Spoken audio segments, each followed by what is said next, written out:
Have you ever sat in that heavy silence at a family dinner? Here on Women's Life Stories, we retell those moments, honest, everyday, sometimes controversial. Every story is a mirror. Subscribe, join the conversation, and maybe find a little healing. I didn't find the other life in a love note. I found it on a crumpled invoice for 3 blue cedar jar candles. Billing address our row house in Baltimore. Shipping a farmhouse outside Luray, Virginia. Tom had folded the receipt into an old cigar tin at the back of his desk, as if the past could hide the present.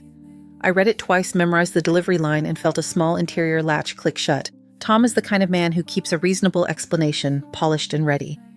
Over pot roast that night, he mentioned he'd be driving down on Saturday to check on Aunt Ruth near Winchester, her hip, poor thing. I passed the salt, kissed his cheek, and let him think the earth still tilted toward him. He left at 7. At 7:15, I did too. No theatrics, truly. I put on flats, slid my phone and a pair of compact binoculars into my tote, and eased the car from the curb. I took I-70 west and did not call anyone. What I felt was steadier than fury, absolutely. The interstate gave way to 2-lane roads, then to a ribbon of gravel where the GPS asked me to keep faith. Sycamores threw long shadows across the ditch. When the map said I'd arrived, a white farmhouse stepped out from a small stand of trees as if it had been waiting all morning. The roof was metal, the soft blue of a summer storm. A deep porch wrapped the front and side, a swing hung from chains. 2 cars sat in the drive. One was a slate blue Subaru with a child's booster seat still buckled in the back. The other was Tom's black Tesla, crooked as if he'd parked in a hurry. I pulled past the mailbox tucked behind a hedgerow and killed the engine. I took out the binoculars, braced my elbows on the wheel, and lifted the world to my eyes. A woman came first. Mid-30s, long hair pulled into a loose knot. Clay on her sweatshirt sleeves like chalk. She crossed from a converted barn toward the porch, thumbs hooked in her back pockets. She turned at the steps, listening, and smiled at a voice I couldn't hear. Tom followed. No tie. He had that loose, unhurried walk I remembered from Saturdays before we grew careful. He touched the small of her back, my old choreography, and she leaned in like she'd been expecting it all day. The kiss they shared was not quick. You don't learn a mouth that well by accident. I lowered the binoculars, raised them again because denial is a muscle that likes repetition. The front door opened and a small body rocketed out, a girl in a crooked pink bike helmet. Elbows like twigs, voice running faster than her feet. She carried a purple scooter and a soccer ball and an entire story about both. Tom crouched without thinking, buckled the strap on the helmet, tied a lace, let his hand rest on her shoulder a beat longer than need required. When she turned her head, I saw his nose stamped cleanly across her small face. There are scenes where the heart ransacks the room for a weapon. Mine didn't. My hand stayed on the wheel palms, cool against the stitched leather. I watched long enough to learn their cadences. The woman Jenna I would later hear set clay plates on the porch rail to dry. Tom jogged to the barn and returned with a tote of soccer cones. The girl Maya, though I didn't know her name yet, pushed the scooter in lazy figure eights and then abandoned it to wrap both arms around Tom's waist. He lifted her in a practice scoop and spun once, twice. He spoke into her hair like a man who knew the smell of it. It was not spectacle. It was Tuesday. I thought of our electric bill with its yellow highlights and Tom's notes in the margin, of the grocery list in my purse, coffee, romaine, shoe polish. I thought of Aunt Ruth's hip and how easily that lie had taken a seat between the salt and pepper. Jenna unlocked the Subaru with her elbow and retrieved a paper sack. Tom checked the mail. He and Jenna spoke with their faces softened in that private way people use when they have been practicing for years. My chest stayed very still so I could hear how still it was. They went in together, the 3 of them, and the screen door bit lightly at the frame behind them. The quiet that followed wasn't empty. It was full of what had been obvious for minutes and unavoidable for years. I put the binoculars away and counted a breath to steady the ground under me. There are mistakes that require lawyers and choices that require spine. I opened the car door. Gravel accepted my weight. The hedgerow let me back into the road. Up close, the farmhouse looked perfectly itself, fresh paint, tidy porch, 2 rocking chairs angled toward each other like a conversation in progress. Someone had tucked mint into a half barrel by the steps. The smell lifted when my shoe brushed the leaves. I climbed the 3 steps. The swing creaked once in the breeze. I raised my hand and knocked once, then once again, the sound a stranger makes when she is not lost. Then I stood on those boards and waited for the life on the other side to notice me. The door opened on a smile that wasn't prepared for me. The woman stood easy in her own doorway, flower-fine clay at the corner of one eyebrow, a tea towel looped through her belt. Her eyes flicked over my face the way people scan for a package or a name tag. "Can I help you?" she asked, friendly by habit. "My name is Nora Whitaker," I said. "I'm Tom Whitaker's wife." The smile folded. Somewhere inside a chair scraped. Tom's steps sounded quick and wrong. He came to the threshold with the same expression he used when a judge asked a question outside the script. Nora. My name found the air between us and just sat there. I knocked, I said. I'd like to come in. The woman blinked, glanced at Tom, then stepped back to let me pass. The living room smelled of coffee and kiln heat. A shallow bowl of wet clay rested on a banded wheel near the window, its surface shining like fresh riverbed. On the mantel, 3 Polaroids tucked into the frame of an old mirror market, tomatoes, a birthday cupcake, a small hand holding a seashell. I took it in the way you inventory a room after a storm. The child I'd seen, helmet off now, hair pressed flat at the temples, peered around the doorway with a book. She held herself against the wood trim as if she could become part of the house. When she lifted her face fully, the line of Tom's nose repeated itself in miniature, inevitable as a stamp. Why don't you read in your room for a bit, sweetheart? The woman said gently. We'll call you when it's time for lunch. The girl hesitated, then nodded, the book hugged to her chest. Her socks made a soft sound on the stairs. Silence followed her like a curtain closing. What's your name? I asked the woman. Jenna, she said. Jenna Cole. And the girl? Maya. I looked at Tom. He looked at his shoes, then at me, then at the window, like the truth might be rearranged if he changed his angle on it. Let's sit, I said. We took places as if this were arbitration. Tom left me right Jenna on the couch, between hands laced, the room bright with winter light and the faint dust of clay drifting in the beam. I set my tote beside my chair, zipped open the inner pocket, and took out a notebook and pen. Tom's mouth pulled as if he tasted the past. Before stories, I said, I want nouns and numbers. Nora. Tom, I said, calm enough to sound kind. How long have you been supporting this household? Jenna flinched at this word supporting. Tom did too. He swallowed. 8 years, he said. Some months more than others. Amounts, $1,950 to $2,200 monthly, Jenna said, before he could shape anything softer. Her voice was level. He pays it on the 3rd, usually before noon. It was the tone of someone who has stopped waiting for permission. I wrote the range, the date. Down payment, I asked, looking at the room that wore the weight of regular money. Jenna's eyes landed on Tom, then returned to me. $45,000, she said. Cashier's check. Renovations, $28,000. He hired a guy out of Waynesboro, paid him in 3 chunks. The Subaru, $36,000 paid outright. Tuition camps, mixed, Jenna said. Maya's at the charter school. It's mostly supplies and fees. Camps 2 summers, soccer and ceramics. And there's the co-op rent at the studio until I could sell enough pieces. She paused, then added, I keep a notebook. Go get it, Tom said hoarsely. She stood, disappeared down the hall, returned with a black wire-bound ledger and a manila file fat with slips.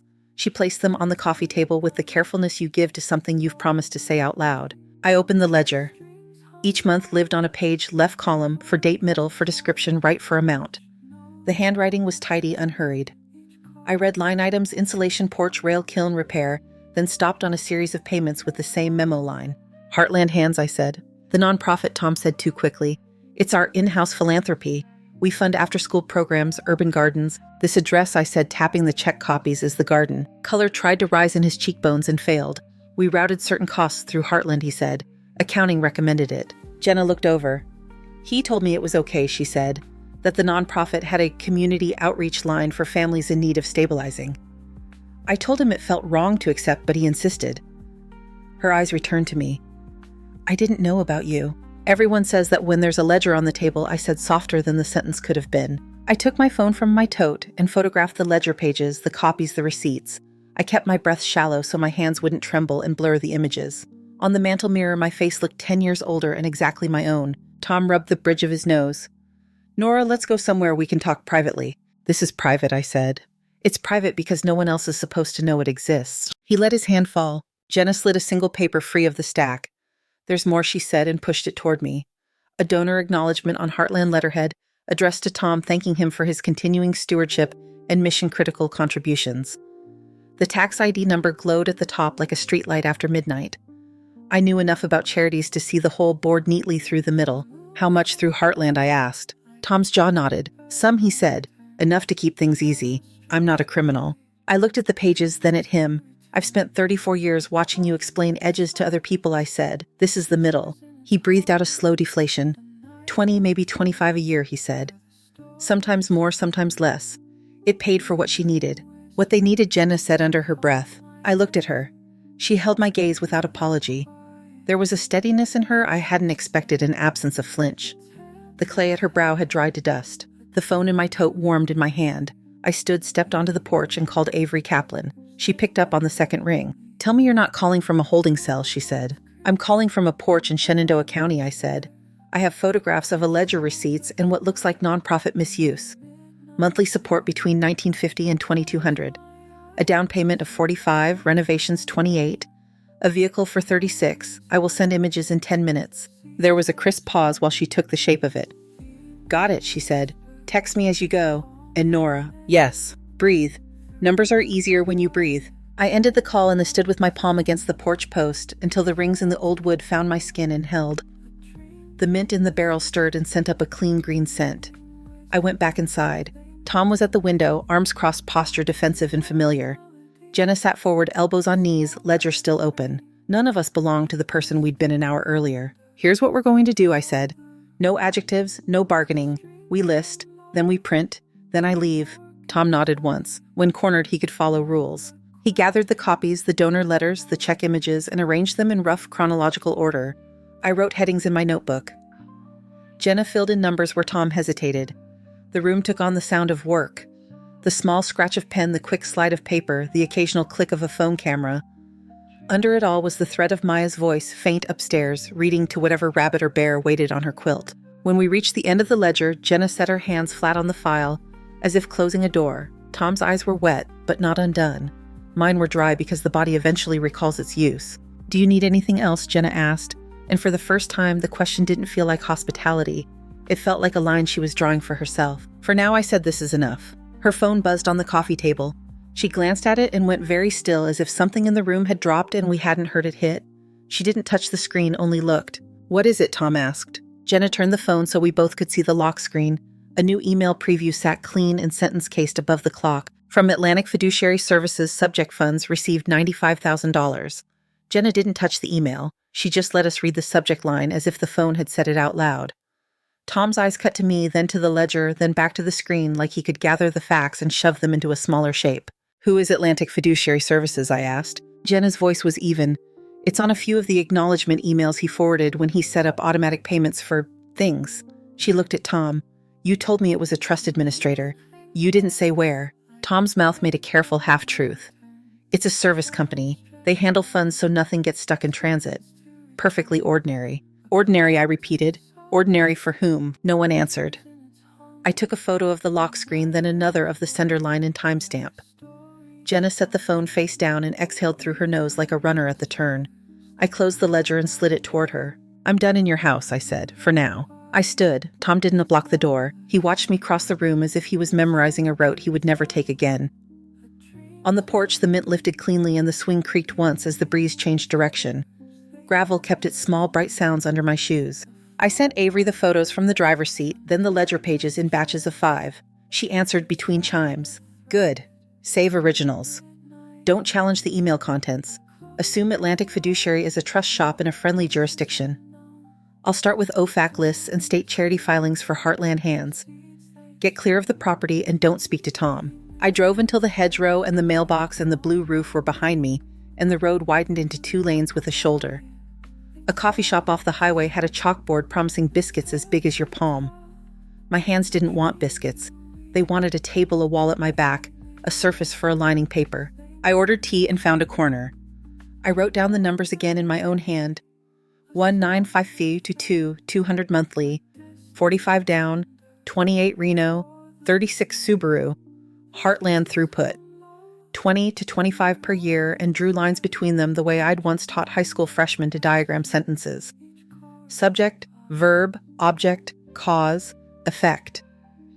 The grammar of money is patient. It will sit until someone reads it out loud. Avery called. "Belize," she said without hello. "Atlantic Fiduciary's site is thin, but their registry footprint is Belize. They also have a booking office in Miami and a nominal address in Gibraltar.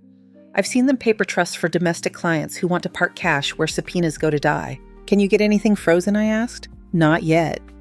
I can put flags on known domestic accounts and send preservation letters to the charity and to Tom's employer. For the cross-border stuff, I need more. Transfer amounts, account numbers, trust names, anything. Also, Nora, the Heartland piece isn't just bad optics.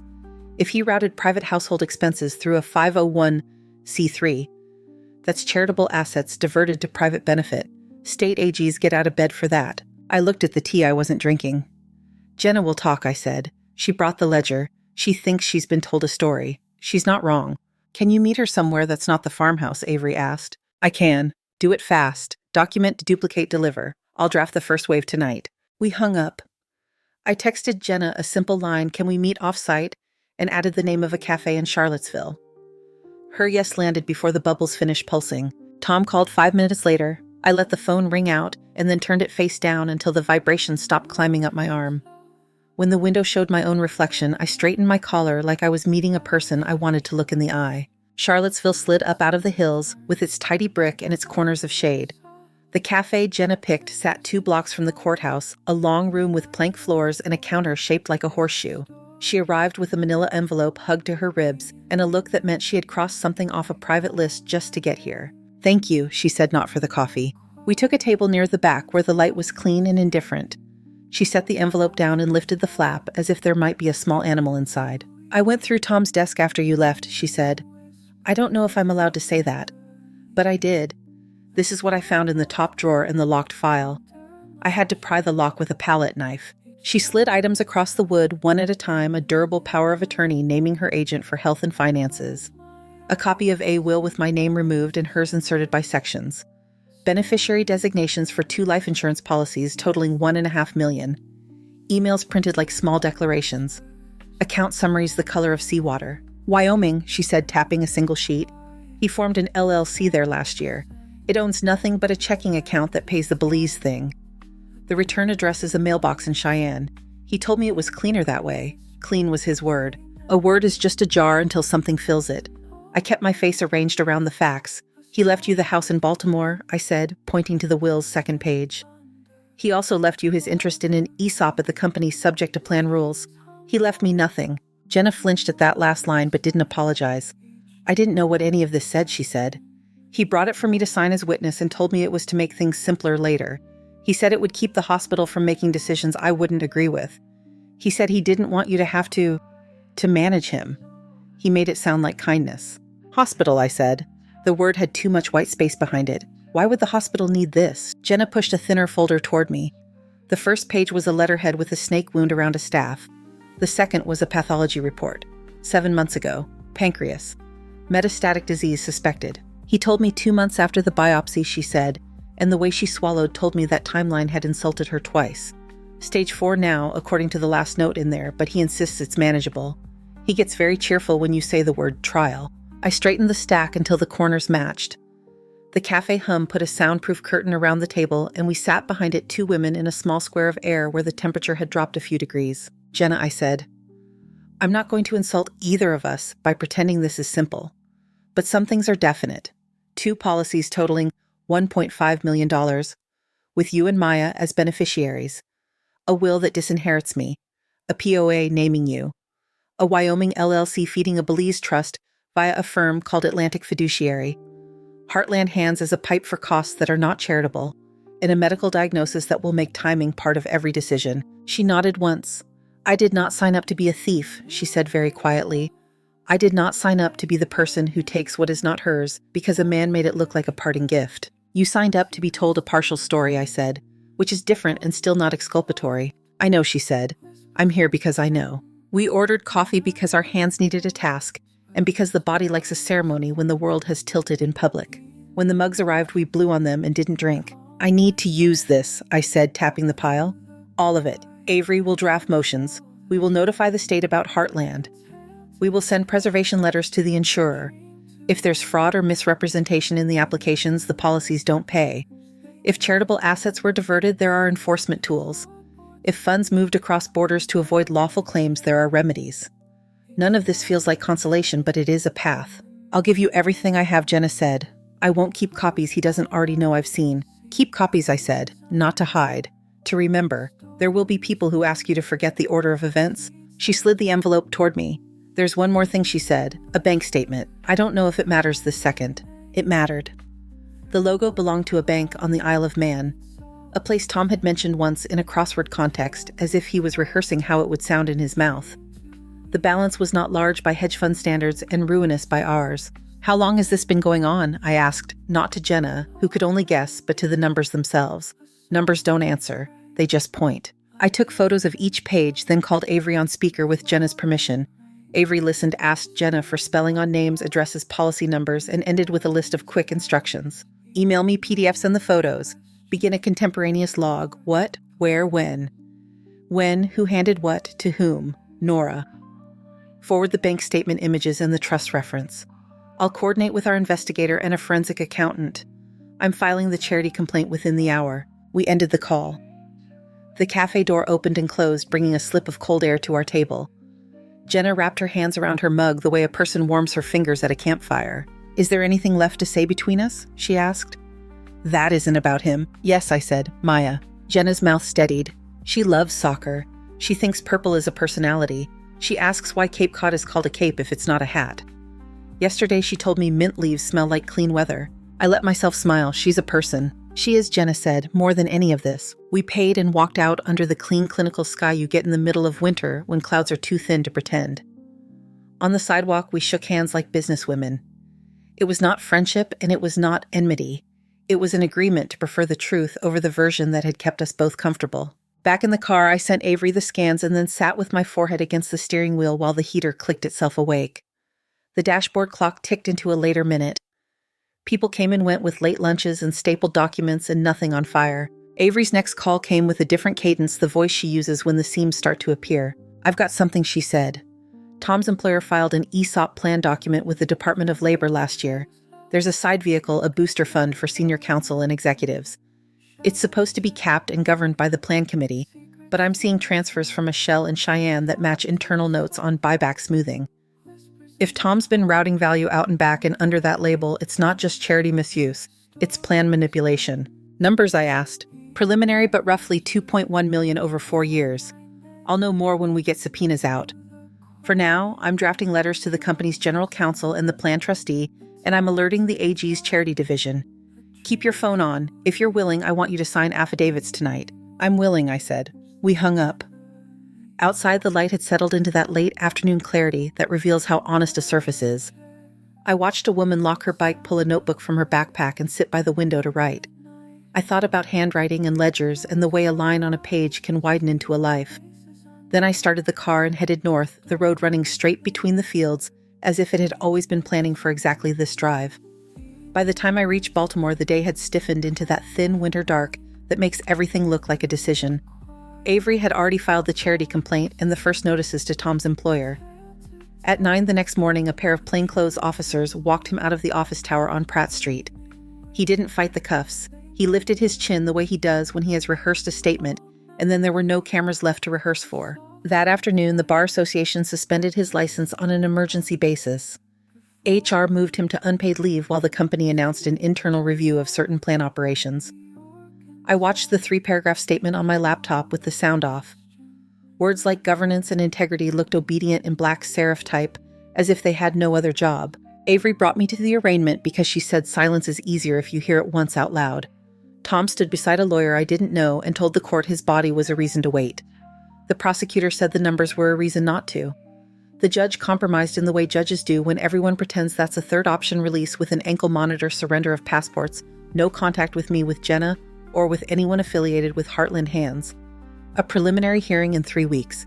Eli flew in from Seattle, jaw working, phone off. Caleb came up from Austin with a duffel bag and a careful way of using his hands like he had to remind them they were not fists.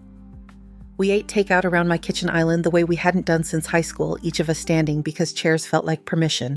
What do you want us to do? Eli asked finally. Listen, I said, and tell the truth when you have to speak. And Dad, Caleb asked. Your father has an attorney. I have Avery. You have each other. They nodded like men, and for a minute I missed the boys, who used to hover in my doorway and ask if the world could please not be so loud. 2 days later, Avery called with a tone I recognized the sound of a door cracking on its hinge. Plan trustee blinked, she said. We've got internal acknowledgments on the booster transfers and emails showing Tom's instructions to route them through the Wyoming LLC. How much, I asked. Preliminary reconciliation says 2.1 across 4 years. Company counsel is choosing between panic and cooperation. I've also got the insurer's special investigations unit on the line for issues with the life policies. What issues? Application omissions. There are dates in the medical file that don't square with his disclosures. If they find material misrepresentation, they can rescind. I'll keep pressure on the preservation orders. The next morning, Tom's lawyer requested a meeting. Not at the courthouse, at Avery's conference room with a view of the harbor that made the water look like a ledger line. He arrived thinner than the week before, his suit a half size too big, his color wrong. Behind him came Jenna, invited by Avery, and then Eli and Caleb, who took chairs on either side of me like bookends for a chapter we were not allowed to skip. "Let's use plain language," Avery said, after credentials were exchanged. "Your client is exposed on charity diversion plan manipulation and international transfers designed to frustrate lawful claims. We can add insurance fraud if the medical chronology holds. He can spend what time he has fighting, or he can plead and make people whole." Tom's lawyer cleared his throat. "Mr. Whitaker is prepared to accept responsibility. He will plead to counts consistent with the restitution and agree to cooperate on repatriation. Given his diagnosis, we asked for home confinement with medical supervision." He set a folder on the table, edged it toward Avery with a fingertip. "He has prepared a complete accounting." Avery didn't touch the folder yet. "There are conditions," she said. "No contact means no contact. He answers questions when asked under oath if necessary. He executes consents for foreign institutions. He signs over any rights to the ESOP and related vehicles. And there will be a written narrative, dates, amounts, entities, signatures notarized and witnessed." Tom nodded like the motion hurt. "Yeah." I looked at Jenna. She sat very straight, palms on her knees, breathing like a person who has learned to move without rattling anything fragile. "I have conditions," I said. Avery inclined her head. "Go on." "First, I said he tells our sons the truth himself. Not as a speech, as answers." I looked at Tom. "You will not explain. You will not defend. You will answer. You." He swallowed. "I will." "Second, I said money for Maya. 200,000 into a 529 or equivalent held by an independent trustee. Not you, not me, not Jenna. It funds education only." Jenna's eyes filled and cleared. She nodded once. Tom looked at his hands. "Yes," he said. Avery opened the folder. Inside, spreadsheets as dense as winter woods, bank statements tunneled through with yellow highlighter, a short affidavit of personal chronology. The numbers matched what we already knew and added more wire instructions, the true size of the Massachusetts inheritance, the routing through Cheyenne, the invoice from a registered agent who sold anonymity by the hour. "Sign," Avery said, sliding a signature page toward him. He signed where flags told him to sign. His hand shook only once. We took a break so the copier could earn its keep. In the hallway, Eli leaned his head against the cool glass and exhaled until his shoulders sank. Caleb found the water cooler and drank in long, measured swallows like he was practicing a different kind of restraint. When we came back, the room held new air. Avery arranged the copies into packets and slid one to me, one to the prosecutor's courier, and one to Jenna, who placed it in her tote with the movement of a person accepting something heavy and exact. "Now," Avery said, "there's the matter of telling the truth to the people who deserve it." We moved into a smaller conference room. No view, just a table and 5 chairs. Tom sat opposite his sons. He began with the farmer's market 9 years ago because the human brain likes to start where it felt best. Avery cleared her throat once. He recalibrated. He spoke then like a man dictating to a court reporter. In another room, dates, names, wires, what he told whom and when, where his reasons had ended and his choices had begun. He did not say sorry until the end, and when he did not ask for anything in return. Eli stared at a point just left of Tom's shoulder as if the wall had a place where light was thinner than paint. Caleb asked the questions that keep a person anchored. "On to March the 17th. Where did the money go? Who told you to file the charity costs that way? What did you tell Mom the day of my grad school acceptance?" Tom answered each without embellishment, and if a memory tried to put a gloss on a sentence, Avery removed it with a single look. When it was done, Eli stood and left the room without closing the door. Caleb stayed hands flat on the table. "You knew we were underwater that year," he said. "You watched me take extra shifts because flights cost more than my paycheck, and you told me to be proud of self-sufficiency." Tom nodded once. "It was a performance," Caleb said, not asking. Tom nodded again. Caleb stood then too, and the chair legs made a sound that was not loud, but that I felt in my ribs. "I will drive Mom home," he said, and looked at me, and I followed him out. In the elevator, neither of us spoke. The mirrored walls showed 2 people trying not to lean on glass. In the lobby, Eli was waiting with his hands in his pockets, his mouth set. "I'm going to the gym," he said. "I'll meet you at the house." I put my hand on his arm until he met my eyes, then let him go. That night, Avery emailed the executed documents and a draft plea that would move Tom from the jail docket to monitored hospice care once the court accepted the package. The insurer acknowledged receipt of our submission. The State Charity Division opened a formal investigation into Heartland Hands. In my inbox, a notice from the plan trustee confirmed suspension of Tom's ESOP accounts pending review and cooperation. The preliminary hearing came in a long beige courtroom that smelled like paper and tired wood. Tom's lawyer recited stipulations. The prosecutor put a forensic accountant on the stand to explain the wires in a way that made them sound like weather inevitable, if you know how fronts move. The judge granted the request for home confinement attached to a medical facility with hospice services tethered by GPS and reporting obligations that read like a schedule for a very obedient life. Back home, the house was quiet in a way I didn't recognize. Eli slept on the couch the way he had at 12 when he wanted to be near the sound of another person breathing. Caleb made coffee at midnight like a man laying track for morning. I sat at the table with Avery's email open and read the same paragraph 4 times until the words stayed in place. In the days that followed, the first confirmations began to land. A preservation order became a freeze. A bank responded with account statements that matched the Isle of Man logo Jenna had handed me. The charity board, 3 well-meaning retirees, and a neighbor with a heart for tomato seedlings resigned in a group letter that apologized to the idea of a thing. Avery's investigator returned from Cheyenne with a photo of a steel mailbox in a strip of beige offices and a scan of a Secretary of State filing that said the LLC existed because someone had paid it to. Jenna texted once with a sentence that had no decoration. I opened a 529 with the trustee you suggested. I replied with the bank routing information Avery had sent and a period at the end that felt stronger than it looked. On a Thursday, Avery called while I was at the sink rinsing a coffee cup. We have the first repatriation order, she said. A narrow one, but enough to prove the pipe works. The court accepted the plea framework. The hospice facility is ready to receive him tomorrow after processing. Water ran over my knuckles and into the basin, bright and ordinary. I set the cup upside down on the rack and let it drain. The water ran over my knuckles while Avery explained the order. When we hung up, the house sounded like a room that had exhaled. I dried the cup, set it upside down on the rack, and called Eli and Caleb so I wouldn't be the only person who knew what time tomorrow would mean. The transfer happened without spectacle.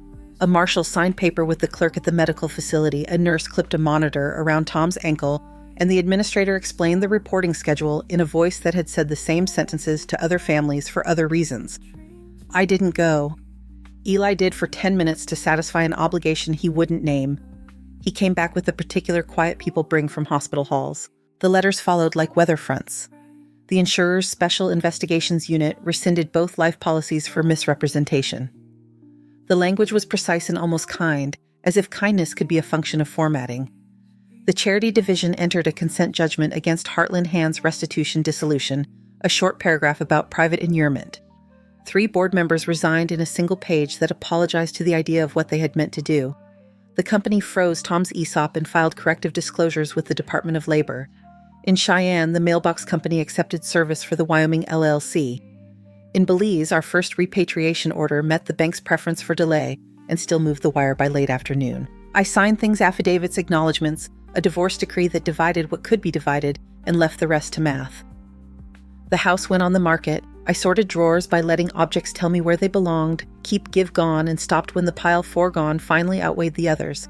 On an ordinary Tuesday, the final Isle of Man statements arrived, balances, interest, a transfer trail that looked like a topo map of choices. Avery's accountant reconciled subtracted costs and taxes, subtracted again, and handed me a number that sat in my palm like something with weight just under 2.9. We funded Maya's account the way you knot a rope carefully and then tug twice to be sure. An independent trustee took custody. The paperwork used the language of college and trade school and qualified educational expenses. Jenna texted a thank you without decoration. I replied with the routing confirmation and nothing else. Tom's health slid down a slope that had been described in clinical terms we all pretended to understand. His lawyer handled the logistics of a life that had become schedules and morphine in forms. When the call came in the blue hour before sunrise, I recognized the voice nurses have for the moment between fact and the word for it. I thanked her for calling. The window still held the last of the night. The street light went out, having completed its job. There was a service in a small chapel near the facility. Jenna invited me and said she would understand if I didn't come. I sent flowers to an empty corner of the altar and a note with 3 sentences that did not attempt to do anything they could not. Eli and Caleb met. Jenna at the door shook her hand, kissed Maya's hair, and stood in the back, where people stand when they are present without asking the room to account for it. After probate, after the last consents were signed and the last wire landed where it should, we closed the Baltimore house, and I took a lease on a small apartment 3 streets from the ocean in Santa Monica. The air there behaves differently. It keeps salt in its pockets. I learned to sleep with the window cracked to let the night breathe. I joined a wheel-throwing class at a studio that smelled of damp clay and kiln heat, and I liked the way the instructor said center as if the word could be a verb in a place. Money moved the way it was supposed to into accounts with my name on them, into a trust for 2 grandchildren who use markers like a medium and math like a form of weather, into a fund marked private that paid for things I did not explain to anyone. Avery sent a final summary with a bulleted list that made a shape out of what had not had a shape for a long time. I read it once and filed it so I wouldn't keep reading it as if the past might change under a better light. Jenna and I kept a narrow line open. Once in late summer, she sent a photo of Maya at a soccer scrimmage, purple socks flashing under shin guard's hair in 2 hasty braids. Another time, a postcard from a children's museum, Maya holding a paper airplane with both hands, eyes narrowed like an engineer deciding between angles. 3rd grade next week, the back said in Jenna's looping hand. She asked if mint leaves always smell like clean weather. I told her yes. I put the card on my refrigerator and left it there until the magnet began to slip, then moved it higher. On a mild evening in November, I walked down to the pier and watched the horizon draw its straight line across itself. Teenagers took photos in the golden strip of day that lives between sun and water. A woman ran past with a dog who believed this was the whole point of the world. I carried a small cup of coffee and the quiet that follows a long inventory. The ocean made its case for continuity in the only language it has. When I got home, the apartment held the day's leftover warmth. I washed the cup, wiped the counter, and stood for a minute with my hands on the edge of the sink, listening to the room. On the table, a short stack of papers waited without urgency, a class schedule from the studio, a letter from the trustee confirming an automatic deposit, an envelope from Avery with a copy of the court's final order closing the charity matter. I opened a window to let the night lift the edges of the curtains. Somewhere down the block, someone practiced scales on a piano, hesitant, correct again. I turned off the lamps one by one and let the dark fit the shape of the rooms. Thank you so much for listening to today's story. If this story resonated with you or made you reflect, I'd love to hear your thoughts, so feel free to share them in the comments below. And don't forget to like, subscribe, and hit the notification bell so you won't miss the next story.